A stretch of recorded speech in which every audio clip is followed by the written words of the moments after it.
Hi guys, അപ്പോൾ എൻ്റെ കയ്യിലിരിക്കുന്നത് നത്തിങ്ങിൻ്റെ CMF phone 1 ആണ്. അപ്പോൾ ഇവൻ്റെ വിശേഷമാണ് ഞാൻ നിങ്ങളൊരുന്ന് ഷെയർ ചെയ്യാൻ പോകുന്നത്. നിങ്ങൾ ഒരുപാട് വീഡിയോസ് കണ്ടു കാണും. നമ്മുടെ സ്ഥിരമായിട്ട് വരുന്ന യൂട്യൂബ് വീഡിയോസിൻ്റെ അകത്തൊന്നും മെൻഷൻ ചെയ്യാത്ത കുറച്ച് കാര്യങ്ങളും കൂടെ ഞാൻ ഇവനിൽ കണ്ടെത്തിയിട്ടുണ്ട്. അത് നിങ്ങളുമായിട്ട് ഞാൻ ഷെയർ ചെയ്യാം. സോ വീഡിയോയുടെ അവസാനം വരെ കാണുക, ലൈക്ക് ചെയ്യുക, ഷെയർ ചെയ്യുക, സബ്സ്ക്രൈബ് ചെയ്യുക, പറ്റുന്ന എല്ലാവർക്കും ഒക്കെ ഷെയർ ചെയ്യണേ കേട്ടോ. അപ്പോൾ നമുക്ക് നേരെ വീഡിയോയിലേക്ക് വരാം. ഫസ്റ്റ് നമുക്ക് ഇവൻ്റെ ഒരു ലുക്കിനെ പറ്റി സംസാരിച്ചേ പറ്റൂ. അപ്പം നത്തിങ് CMF എന്ന് പറയുന്ന ഒരു സെഗ്മെൻറ്റിലാണ് ഇവനെ ഉൾപ്പെടുത്തിയിരിക്കുന്നത്. അതായത് കളർ, മെറ്റീരിയൽ ആൻഡ് ഫിനിഷ് എന്ന് പറയുന്ന ഒരു സെഗ്മെൻറ്റ്. എന്തുകൊണ്ടെന്നാൽ നമുക്കിതിനെ മാക്സിമം കസ്റ്റമൈസ് ചെയ്യാനുള്ള ഓപ്ഷൻസ് അവർ കൊടുത്തിട്ടുണ്ട്. ഈ ബാക്ക് പാനൽ മാറ്റാം, ഈ ഒരു നോബ് മാറ്റാം, നമുക്കിതിൻ്റെ അകത്ത് എക്സ്ട്രാ ആയിട്ട് പല പല അക്സസറീസും ആഡ് ചെയ്യാനൊക്കെ പറ്റും. സോ ആ ഒരു ഫീല് നമുക്ക് വേറൊരു ഫോണൊന്നും കിട്ടില്ല. ഇവരുടെ ഒരു പുതിയ ഇന്നോവേഷൻ പോലെ നമുക്ക് അതിനെ വിലയിരുത്തി വയ്ക്കേണ്ടി വരും. പിന്നെ ഇനി പറയുകയാണെങ്കിൽ ഇതിൻ്റെ ഓവറോൾ ഒരു ലുക്കാണ്. നത്തിങ്ങിൻ്റെ മിക്ക ഫോണുകളും കാണാൻ കിടിലം ലുക്കാണ്. നിങ്ങൾക്കറിയാം, നല്ല പോളി വൈബാണ് ഈ ഒരു ഫോൺ കയ്യിലുണ്ടായിട്ടുണ്ടെങ്കിൽ. ഇതൊരു 20K അകത്ത് വരുന്നൊരു ഫോണാണ്. 2 വേരിയൻ്റാണ് നമുക്ക് ലഭിക്കുന്നത്. ഒന്ന് 6GB, മറ്റൊന്ന് 8GB. ഇനി പറയാൻ പോകുന്നൊരു പ്രശ്നമാണ്, നമുക്ക് 128GB മാത്രമേ ഇൻറ്റേർണൽ സ്റ്റോറേജ് വരുന്നുള്ളൂ. ബട്ട് നമുക്കിതിനകത്ത് SD കാർഡ് ഇടാൻ പറ്റും. അപ്പോൾ SD സ്ലോട്ട് ഇടാൻ പറ്റുമെങ്കിലും ഹൈബ്രിഡ് ആണ്. അതുകൊണ്ട് തന്നെ ഒരു സിമ്മും ഒരു SD കാർഡും മാത്രമേ നമുക്ക് ഇടാൻ പറ്റത്തുള്ളൂ. 2 സിം അപ്പോൾ ഉപയോഗിക്കാൻ പറ്റില്ല. ഇങ്ങനെ കുറച്ച് പ്രശ്നങ്ങൾ ഇവനിലുണ്ട്. ബട്ട് ഒരു ബഡ്ജറ്റ് ഫ്രണ്ട്ലി ആയതുകൊണ്ട് തന്നെ ഇതൊക്കെ നമ്മൾ കോംപ്രമൈസ് ചെയ്യേണ്ടി വരും. ഇവൻ്റെ ഒരു സെഗ്മെൻറ്റിൽ ഇവനുമായിട്ട് ബീറ്റ് ചെയ്യാൻ വേണ്ടി നിൽക്കുന്നത് മോട്ടോ G85 ആണ്. ഇതുവരെ ലോഞ്ച് ആയിട്ടില്ല. ലോഞ്ചായി, ബട്ട് സെയിൽ തുടങ്ങിയിട്ടില്ല. സെയിൽ 16 ആണ് തുടങ്ങുന്നത് ഈ മന്ത്. അപ്പോൾ അവന് വരുമ്പോൾ ഇവൻ്റെ കൂടെ ഒന്ന് ഗുസ്തി പിടിക്കാനുള്ള ചാൻസ് ഉണ്ട്. ഇവനും തമ്മിൽ ഏകദേശം സിമിലാരിറ്റീസ് ഒക്കെ ഉണ്ട്. ഇപ്പോൾ നമ്മൾ ചിപ്സെറ്റിൽ വരുന്ന ചെറിയ വ്യത്യാസം ഒഴികെ ബാക്കിയുള്ള ക്വാളിറ്റി വൈസും ക്യാമറ വൈസും എല്ലാം നല്ല രീതിയിൽ കമ്പയർ ചെയ്ത് വിലയിരുത്താൻ പറ്റിയൊരു ഫോണാണ്. ഇവനെ ബീറ്റ് ചെയ്യാൻ നല്ല സാധ്യതയുള്ളൊരു ഫോണാണ് മോട്ടോ G85 എന്ന് പറയുന്നത്. അപ്പോൾ ഇൻഹാൻഡ് ഫീൽ പറഞ്ഞ സമയത്ത് ഞാൻ പറഞ്ഞായിരുന്നു ഇതിൻ്റെ ഒരു പ്രൊസസ്സറിൻ്റെ കാര്യം. അതാണ് ഡയമൻസിറ്റി. നിങ്ങൾക്ക് വിചാരിക്കും ഡയമൻസിറ്റി നല്ലതാണെന്ന്. ഇപ്പോഴും ഡൗട്ടുള്ളവരുണ്ട്. നല്ലതാണ്, നല്ലൊരു പ്രോസസ്സർ തന്നെയാണ്. 7300 വരുന്നത്. അത്യാവശ്യം ഗെയിമിങ്, അത്യാവശ്യം ഇത്തിരി ടഫായിട്ടുള്ള കാര്യങ്ങളൊക്കെ എടുത്തിട്ട് ചെയ്യാൻ പറ്റണ ഒരുത്തനാണ് ഈ ഡയമൻസിറ്റി 7300 എന്ന് പറയുന്നത്. ഞാൻ നേരത്തെ പറഞ്ഞ മോട്ടോ G85 ഫോണിൽ വരുന്ന നമ്മുടെ സ്നാപ്ഡ്രാഗൺ ആണ്. സ്നാപ്ഡ്രാഗൻ്റെ ആ ഒരു സീരീസിൽ വരുന്ന ആ ഒരു പ്രോസറിനെ കാട്ടിയും നല്ല സ്കോറുള്ള ഒരു പ്രോസറാണ് നമ്മൾ നത്തിങ് ഉപയോഗിച്ചിട്ടുള്ളത്. സോ പെർഫോമൻസിൻ്റെ കാര്യത്തിൽ നത്തിങ് വലിയ പ്രശ്നമൊന്നും ഉണ്ടാക്കാൻ സാധ്യതയില്ല. ഓക്കെ, ഇനി നത്തിങ്ങിനെ പറ്റി കുറച്ച് കാര്യങ്ങൾ എക്സ്ട്രാ ആയിട്ട് പറയേണ്ടതുണ്ട്. ഒന്നാമത്തെ കാര്യം എന്ന് പറഞ്ഞാൽ ഇതിൽ കസ്റ്റമൈസ് ചെയ്യാൻ പറ്റുമെന്ന് നിങ്ങളുടെ അടുത്ത് പറഞ്ഞിട്ടുണ്ട്. നിങ്ങൾക്ക് ഓൾറെഡി അറിയാം, ഇതിൻ്റെ ബാക്ക് പാനൽ മാറ്റാൻ പറ്റും, ഈ നോബ് മാറ്റാൻ പറ്റും, ഇതിൽ വേറെ ആക്സസറീസ് ഒക്കെ അഡീഷണൽ ആയിട്ട് വെക്കാൻ പറ്റും. അപ്പോൾ ഈ ബാക്ക് പാനലിന് ഇപ്പോൾ ഫ്ലിപ്കാർട്ടിൽ കിടക്കുന്ന വില 1000 അല്ലെങ്കിൽ 1500 ആ ഒരു റേഞ്ചിലൊക്കെയാണ് ഫ്ലിപ്കാർട്ടിൽ കാണുന്ന ഒരു വിലയെന്ന് പറയുന്നത്. സോ നമുക്ക് അവരുദ്ദേശിക്കുന്ന മനസ്സിലാവുമല്ലോ, നമ്മൾ പൈസ കൊടുത്ത് മേടിക്കുമെന്നുള്ള വിശ്വാസത്തിൻ്റെ പുറത്തായിരിക്കും അവർ വാങ്ങിക്കരുത്, ആരും വാങ്ങിക്കരുത്. കാരണം ചീപ്പ് ക്വാളിറ്റിയാണ് വരുന്നത്. ഞാൻ എടുത്ത് പറയുന്നു, ഇത് പ്ലാസ്റ്റിക് ക്വാളിറ്റിയാണ്, വലിയ ബിൽഡ് ക്വാളിറ്റി ഒന്നുമില്ല. 1000 രൂപയ്ക്കൊന്നും വേർത്തല്ല.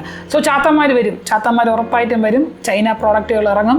ഈ 1000 രൂപയിലെ ഈ ബാക്ക് പാനലൊക്കെ നമുക്കൊരു 300 അല്ലെങ്കിൽ 200 രൂപയ്ക്കൊക്കെ കിട്ടും. സോ നിങ്ങൾ ചാടിക്കയറി ഈ ബാക്ക് പാനലൊന്നും വാങ്ങിക്കാതിരിക്കുക. നമുക്ക് ചാത്തന്മാരെ വെയിറ്റ് ചെയ്തിരിക്കാം. അപ്പോൾ നമുക്ക് ഇനി ഇതിൻ്റെ നേരെ ക്യാമറ മൊഡ്യൂളിലേക്ക് വരാം.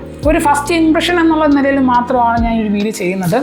ഞാൻ യൂസ് ചെയ്തപ്പോൾ ക്യാമറ എനിക്ക് ശോകമായിട്ട് തോന്നിയില്ല. അത്യാവശ്യം നല്ലൊരു പെർഫോമൻസ് ആണ് ക്യാമറയുടെ ഭാഗത്ത് നിന്ന് കിട്ടിയത്. OIS ഇല്ല എന്നുള്ളത് വളരെ വിഷമം പിടിച്ച ഒരു കാര്യമാണ്. OISും കൂടെ ഇൻക്ലൂഡ് ചെയ്യാമായിരുന്നു എന്ന് എനിക്ക് തോന്നി. പിന്നെ ഈ ഒരു ബോക്സിൻ്റെ അകത്ത് ചാർജർ വരുന്നില്ല എന്നുള്ളത് മറ്റൊരു പ്രശ്നമാണ് കേട്ടോ. അപ്പോൾ ഇതിന് പറ്റിയൊരു ചാർജർ ഏതെന്ന് ചോദിച്ചു കഴിഞ്ഞാൽ നത്തിങ്ങിന് തന്നെ ഉണ്ട് ചാർജേഴ്സ് ഒരുപാട്. നത്തിങ്ങിൻ്റെ CMF ചാർജർ ഇപ്പോൾ ലോഞ്ച് ചെയ്തിട്ടുണ്ട്. എനിക്ക് തോന്നുന്നു സെയിൽ തുടങ്ങിയിട്ടില്ല എന്ന് തോന്നുന്നു. ബട്ട് നത്തിങ് മുമ്പ് ഇറക്കിയിട്ടുള്ള ഒരു നത്തിങ്ങിൻ്റെ ഒരു ചാർജറാണ് GAN ചാർജർ എന്ന് പറഞ്ഞിട്ട്, ഈ ഒരു പവർ 65 വാട്ട് വരുന്ന ഒരു ചാർജർ എന്ന് പറയുന്നത്. അപ്പോൾ ഈ ചാർജർ അറൗണ്ട് ഒരു 2000 റുപ്പീസ് അഡീഷണൽ ആവും. ഈ ഫോണിൻ്റെ ഒരു 128GB 6GB വേരിയൻറ്റിന് 15 രൂപയാണ് നമുക്ക് ലോഞ്ചിങ് ഡേയിൽ വരുന്ന ഒരു പ്രൈസ് എന്ന് പറയുന്നത്. ഇപ്പോൾ പ്രൈസ് മാറിയിട്ടുണ്ട്, 1000 രൂപ കൂടെ കൂടിയിട്ടുണ്ട്. അത് ഓഫർ പ്രൈസ് ആയിരുന്നു. അപ്പോൾ അതിൻ്റെ കൂടെ ഇതും കൂടെ നമ്മൾ അഡീഷണലി ആഡ് ചെയ്യുമ്പോൾ ഇതിൻ്റെ 2000 കൂടെ വരാൻ നേരത്ത് നമുക്ക് 15 2 17 17K ആണ് നമുക്ക് 128 GB 6 GB വേരിയൻറ്റിൽ വരുന്നത്. അപ്പം നമ്മൾ ഫോൺ എപ്പോഴും മനസ്സിൽ 15 രൂപ എന്നായിരിക്കും നമ്മളെ മനസ്സിൽ കിടക്കുന്നത്. ബട്ട് 15 അല്ല, 17 എക്സാക്റ്റ് ആയിട്ടുള്ള വിലയെന്ന് പറയുന്നത്. ഇൻ കേസ് നിങ്ങൾ ഈ ഒരു ചാർജർ അല്ല യൂസ് ചെയ്യുന്നത്, നത്തിങ്ങിൻ്റെ 33 വാട്ടിൻ്റെ ചാർജറും ഉണ്ട്, അതാണ് യൂസ് ചെയ്യുന്നതെങ്കിൽ അതിനും 1500 രൂപ വരും. പക്ഷേ ഞാൻ റെക്കമെൻഡ് ചെയ്യുന്നത് 500 രൂപയും കൂടെ കൊടുത്ത് ഈ ഒരു ചാർജർ എടുക്കാനാണ്. അപ്പോൾ ഇതിൻ്റെ ഒരു അൺബോക്സിങ് ഞാൻ ഇപ്പോൾ നിങ്ങൾക്ക് കാണിച്ചു തരാം. അപ്പോൾ ഇവനെ നമുക്കൊന്ന് തുറന്നു നോക്കാം. അപ്പോൾ നത്തിങ്ങിൻ്റെ ബോക്സിൻ്റെ അകത്ത് തന്നെ അതിൻ്റെ വയറും കാര്യങ്ങളൊക്കെ വരുന്നുണ്ട്. ഇവനെ തുറക്കാൻ കുറച്ച് പാടാണല്ലോ. ഓക്കെ, ഞാൻ തുറന്നു. ഇതാണ് ഇവരുടെ പാക്കിംഗ് ഒക്കെ വളരെ കിടിലാണ് കേട്ടോ. ആ ഒരു ക്വാളിറ്റിയൊക്കെ പൊളിയാണ്, ഒരു പ്രീമിയം ടച്ച് ഫീൽ. ആർക്കും വേണ്ടാത്ത കുറച്ച് ബുക്ക് വിളയിപ്പോൾ.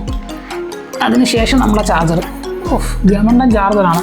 അപ്പോൾ ഇതിൻ്റെ ഒരു പവർ വരുന്നത് 65 വാട്ടാണ്. അപ്പോൾ ഈ ഒരു ഫോണിൽ എനിക്ക് തോന്നുന്നു 33 വാട്ടിൻ്റെ പവർ സപ്പോർട്ട് വരുന്ന ഒരു ഫോണാണിത്. അപ്പോൾ 65 വാട്ടിൻ്റെ ഇതിൻ്റെ ആവശ്യം ഉണ്ടോ എന്ന് ചോദിച്ചാൽ നമുക്ക് വേറെ പല ആവശ്യങ്ങൾക്ക് ഇത് ഉപയോഗിക്കാം. കാരണം എന്താ, ഇത് കണ്ട 3 പോർട്ടുണ്ട്. ഏറ്റവും മാക്സിമം പവർ വരുന്നത് ഇതാണ്, ഏറ്റവും ലാസ്റ്റ് പോർട്ടാണ് ഏറ്റവും മാക്സിമം പവർ നമുക്ക് കിട്ടുന്നത്. ബാക്കി 2 പോർട്ടിൽ നമുക്ക് ഒരുപോലെ സൈമിൾട്ടേനിയസ് ആയിട്ട് നമുക്ക് ഉപയോഗിക്കാൻ പറ്റുമെന്നുള്ളത് ഈ ഒരു ചാർജറിൻ്റെ പ്രത്യേകതയാണ്. അപ്പോൾ 500 രൂപയും കൂടെ മുടക്കി കഴിഞ്ഞാൽ ഒരു നല്ല ചാർജർ കിട്ടും. നിങ്ങളെ ലാപ്ടോപ്പും ബാക്കി കാര്യങ്ങളും എല്ലാം വാച്ചൊക്കെ ഉണ്ടെങ്കിൽ അതൊക്കെ ചാർജ് ചെയ്യാനായിട്ടുള്ളൊരു നല്ലൊരു ഇതെന്ത് തുറക്കാത്തത് കിട്ടും. അപ്പോൾ ഇതിൻ്റെ ഒരു മാറ്റ് ഫിനിഷൊക്കെയാണ്, കാണാനൊക്കെ നല്ല അത്യാവശ്യം ലുക്കൊക്കെ ഉണ്ട്. ഇനി നമുക്കിതിൻ്റെ ചാർജറിൻ്റെ കൂടെ വരുന്ന ഒരു സാധനമാണല്ലോ ചാർജിങ് വയറെന്ന് പറയുന്നത്. അത് നമുക്ക് ഇതിൻ്റെ അകത്തു നിന്നാണ് കിട്ടുന്നത്. നമുക്കതിൻ്റെ ലെന്ത് ഒന്ന് നോക്കാം. ഇത്രയാണ് അതിൻ്റെ നീളം വരുന്നത്. ഇവിടെ നിന്ന് ഇങ്ങനെ സ്റ്റാർട്ട് ചെയ്താൽ ഇത്രയും നീളമാണ്. ഒരു മീഡിയം റേഞ്ച് ഓഫ് ലെന്താണ് വരുന്നത്. അത്യാവശ്യം നല്ലതാണ് ഇത്രയും ലെന്തൊക്കെ. വളരെ ഇത്രയൊക്കെ ആയിപ്പോയ പാടായിപ്പോവും. അപ്പം ഒരു ഇതാണ് ലെന്ത്, കൊള്ളാം, കുഴപ്പമില്ല. പിന്നെ ഇതിൻ്റെ C2C ആണ് വരുന്നത്, അതും നല്ലൊരു കാര്യമാണ്. ഫോണിൻ്റെ ഫിംഗർ പ്രിൻറ്റും കാര്യങ്ങളൊക്കെ വളരെ സ്മൂത്താണ്. അത് നിങ്ങൾക്ക് നോക്കിയാൽ കാണുക. അയ്യോ വന്നില്ല, പറ്റിച്ച്, ഇത്രയേ ഉള്ളൂ. ഓക്കെ, അപ്പോൾ ഇതിൻ്റെ ആനിമേഷൻസ് നിങ്ങൾ ശ്രദ്ധിച്ച് നോക്കണേ. എന്നെ ആനിമേഷനല്ലേ, സെറ്റ് സാധനം. അപ്പോൾ ഈ ഫോണിൻ്റെ പ്രത്യേകതകൾ ഞാൻ ഇനി ഓരോന്നിട്ട് പറഞ്ഞു തുടങ്ങാം. ഇതൊരു ഓവറോളായിട്ട് ഞാൻ പറഞ്ഞത് മാത്രമാണ്. ഈ ഫോണിൽ എനിക്ക് ഇഷ്ടപ്പെട്ടു, എന്ത് ഇഷ്ടപ്പെട്ടില്ല എന്നുള്ള കാര്യങ്ങളാണ് ഞാൻ പറയാൻ പോകുന്നത്. ഫസ്റ്റ് ഓഫ് ഓൾ, ഈ ഫോണിൻ്റെ എല്ലാവരും പറഞ്ഞ് തഴമ്പിച്ച കാര്യം തന്നെയാണ് ഇതിൻ്റെ സോഫ്റ്റ്വെയർ എന്ന് പറയുന്നത്. ഇതിൻ്റെ OS എന്ന് പറയുന്നത് മുത്താണ്, ചക്കരയാണ്, പൊന്നാണ്. അത് ഉപയോഗിച്ച് കഴിഞ്ഞ് കഴിഞ്ഞാൽ നമുക്ക് വേറെ ഒന്നും ഉപയോഗിക്കാൻ തോന്നില്ല. അത്രയ്ക്കും നല്ലൊരു എക്സ്പീരിയൻസാണ് നമുക്ക് ഇതിൻ്റെ അകത്ത് നിന്ന് കിട്ടുന്നത്. പിന്നെ നമുക്ക് വേണ്ടാത്ത അനാവശ്യ ആപ്പുകളോ തലവേദനകളോ ഒന്നും തന്നെ ഇതിൻ്റെ അകത്തില്ല. നല്ല സ്മൂത്താണ്. ഈ ഒരു എക്സ്പീരിയൻസ് അറിയാൻ പറ്റുന്ന രീതിയിലുള്ള ഒരു സ്ക്രീനാണ് അവർ കൊടുത്തിരിക്കുന്നത്. 120 ഹെർട്സിൻ്റെ ഒരു AMOLED സ്ക്രീൻ ക്വാളിറ്റിയും നല്ല ക്വാളിറ്റിയാണ്. പക്ഷേ എടുത്തു പറയുന്നു, ടോപ്പ് നോച്ച് ക്വാളിറ്റി ഒന്നും ഇല്ല. പക്ഷേ ഇപ്പോൾ ഈ ഒരു സെഗ്മെൻറ്റിൻ്റെ അകത്ത് വരുന്ന ഫോണുകളിൽ നല്ല ഒരു ക്വാളിറ്റി തന്നെയാണ് നത്തിങ് പ്രൊവൈഡ് ചെയ്തിരിക്കുന്നത്. ഈ ഒരു കാര്യത്തിലൊന്നും എനിക്ക് വലിയ പ്രശ്നങ്ങളൊന്നും തോന്നിയിട്ടില്ല. സ്മൂത്താണ്, ലാഗൊന്നുമില്ല. ക്യാമറയുടെ സൈഡിൽ നമുക്ക് ക്യാമറയൊക്കെ ഓൺ ചെയ്യുമ്പോൾ വലിയ ലാഗൊന്നും നമുക്ക് അനുഭവപ്പെടുന്നില്ല. സാധാരണ ഫോണുകളിലൊക്കെ ആണെങ്കിൽ നമുക്ക് കുറച്ച് സെക്കൻഡിൽ നിൽക്കും. ഇത് പെട്ടെന്ന് തന്നെ വരുന്നുണ്ട്, വലിയ പ്രശ്നമുള്ളതായിട്ട് എനിക്ക് തോന്നുന്നില്ല. പിന്നെ ഇൻസ്റ്റഗ്രാം അങ്ങനെയുള്ള ആപ്പൊക്കെ ഓപ്പണായി വരാനായിട്ട് കുറച്ച് ടൈം എടുക്കുന്നതായിട്ട് ഞാൻ കാണുന്നുണ്ട്. അത് എനിക്ക് തോന്നുന്നു 7300 എന്ന് പറഞ്ഞ പ്രൊസസ്സറിൻ്റെ മാക്സിമം കപ്പാസിറ്റിക്കുള്ള പെർഫോമൻസ് ഇത്രയുമാണ്, അതാണ് സത്യം. പക്ഷേ ഗെയിമിങ്ങിൻ്റെ സൈഡ് വരാൻ നേരത്ത് സ്മൂത്തായിട്ട് ഗെയിം കളിക്കാൻ പറ്റുന്നുണ്ട്. വലിയ പ്രശ്നങ്ങളൊന്നും എനിക്കതിനകത്ത് വരുന്നില്ല. നമ്മളൊരു ഗെയിമർ എന്നുള്ള നിലയിലേക്ക് ചിന്തിക്കുമ്പോൾ നമുക്ക് അയ്യോ ഈ ഫോൺ എനിക്ക് പോരാന്ന് തോന്നിയേക്കാം. ബട്ട് ഒരു casual gamer, casual user, casual ആയിട്ടുള്ള കാര്യങ്ങൾക്കെല്ലാം ഇവ യാതൊരു പ്രശ്നവും തരുന്നില്ല. പിന്നെ ഈ യവൻ്റെ പ്രശ്നം എന്തെന്ന് ചോദിച്ചു കഴിഞ്ഞാൽ, ഈ ഒരു സാധനത്തിൻ്റെ അകത്ത് ഇതില്ല എന്നുള്ളത് വളരെ വലിയ പ്രശ്നമാണ്. ഞാൻ പറഞ്ഞു, മോട്ടോറോള പോലുള്ള ബ്രാൻഡുകളൊക്കെ ഇവൻ്റെ കൂടെ പിടിച്ച് നിൽക്കുന്നുണ്ട്. അവരെല്ലാവരും നല്ല കിണ്ണം കാച്ച് ചാർജർ നമുക്ക് തരുന്നുണ്ട്. സോ നിങ്ങൾ മോട്ടോറോള ഒരു സെറ്റ് എടുക്കുകയാണെങ്കിൽ അതിന് ചാർജറും കൂടെ ഇൻക്ലൂഡഡ് ആണ്. അപ്പോൾ നിങ്ങൾ ഇതിൻ്റെ പ്രൈസ് നോക്കുമ്പോൾ ഇത് 17 ആണ്, അല്ലാതെ 15 അല്ല. ഓക്കെ, അപ്പോൾ ആ ഒരു വ്യത്യാസം നിങ്ങൾ എപ്പോഴും കാൽക്കുലേറ്റ് ചെയ്യണം. അപ്പോൾ ഈ നല്ലൊരു ചാർജർ തരുന്നില്ല എന്നുള്ളത് വലിയൊരു പ്രശ്നം തന്നെയാണ്.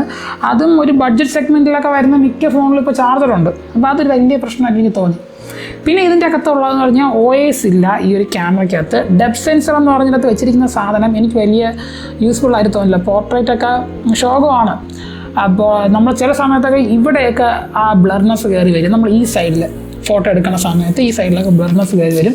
സോ ക്യാമറ സൈഡും ഒരു പെർഫോമൻസിൽ കുറച്ച് വീക്കാണവൻ എന്നെനിക്ക് പറയേണ്ടി വരും. പിന്നെ ഞാൻ എന്തുകൊണ്ട് ഈ ഒരു ഫോൺ എടുത്തു എന്ന് ചോദിച്ചു കഴിഞ്ഞാൽ, ക്യാമറ എന്ന് പറയുന്ന യൂസേജ് എനിക്ക് വളരെ കുറവായതുകൊണ്ടാണ്. ഈ ഒരു സംഭവം മാറ്റി നിർത്തിയിട്ട് എവനൊന്ന് ചിന്തിച്ച് കഴിഞ്ഞാൽ എനിക്ക് പറ്റിയ പക്ക ഒരു ഫോണാണെന്ന് തോന്നിയതുകൊണ്ടാണ് ഞാൻ എടുത്തത്. സോ നിങ്ങളൊരു ക്യാമറ ഓറിയൻറ്റഡായിട്ട് ചിന്തിച്ച് കഴിഞ്ഞാൽ ഇവൻ മോശമെന്നല്ല പറയുന്നത്, അത്യാവശ്യം ഗുഡ് ക്വാളിറ്റി ഫോട്ടോ നമുക്ക് എടുക്കാൻ പറ്റും. പക്ഷെ നമ്മളൊരു സീനറിയിലോട്ട് പോവുകയാണ്, അവിടുത്തെ ആ ഒരു വിഷ്വൽ ക്വാളിറ്റി അല്ലെങ്കിൽ അവിടുത്തെ ബ്യൂട്ടിനെസ്, അവിടുത്തെ നാച്ചുറൽ ബ്യൂട്ടി മൊത്തത്തോടെ പകർത്തി എടുക്കണമെന്ന് തോന്നിക്കഴിഞ്ഞാൽ ഇവൻ ചിലപ്പോൾ പണി തരാറുണ്ട്, ലോ ലൈറ്റിൽ വിഷയം തരാറുണ്ട്, നോയ്സ് കയറി വരാറുണ്ട്, അങ്ങനത്തെ ചെറിയ ചെറിയ പ്രശ്നമൊക്കെ ഇവൻ തരുന്നുണ്ട്. സോ ആ ഒരു സെഗ്മെൻറ്റിൽ ഇവ അങ്ങോട്ട് എത്തിപ്പെട്ടിട്ടില്ല. ഇനി നമുക്കിതിൻ്റെ സൗണ്ട് ക്വാളിറ്റി ഒന്ന് ചെക്ക് ചെയ്ത് നോക്കാം. സൗണ്ട് ക്വാളിറ്റി എന്ന് പറയുമ്പോൾ ഇതിനൊരു പരസ്യം